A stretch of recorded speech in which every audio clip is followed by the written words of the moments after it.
तो हे पळयात हे झाड अशें आसा हांगा ऑलमोस्ट एक 50 खिळे तरी टोचलेले सारखे मुळाकूच आसात.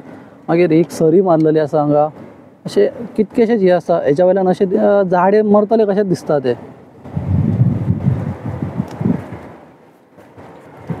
इन गोवा खातीर An age-old tree opposite the excise department in Altino, Panchim has become a reason for distress. With iron rods and numerous nails pierced into the tree trunk, the tree is in a state of profound deterioration.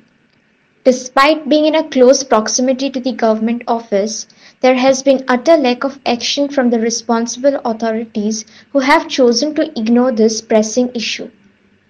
In the ongoing removal of trees in the smart city has given rise to a lot of criticism.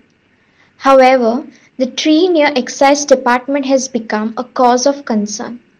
आता आमी आसा पणजे आल्तीन GST भवना भायर. एक सायडीन government सांगता झाडां लायात झाडां वाचयात म्हणून.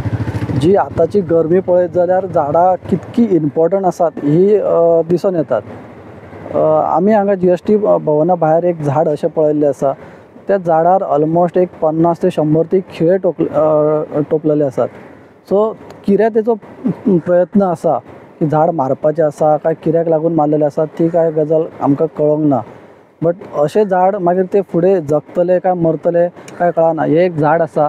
ह्या एका झाडाच्या सावळेक ऑलमोस्ट हांगा 50 गाडयो तरी लायलेल्यो आसात.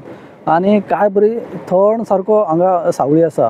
आनी ते जर झाड मारत फाल्यां जाल्यार हे सगळी सावळी मेळची ना. अशी कितकीशीच आसा स्मार्ट सिटीच्या नांवा खाली कितकीशीच झाडां मारलेली आसात. जी आतां गरमी पळयता तेच्या वयल्यान अशें दिसता ही झाडां बी मारी जाल्यार अजून खूब गरमी येता गरमी वाडटली.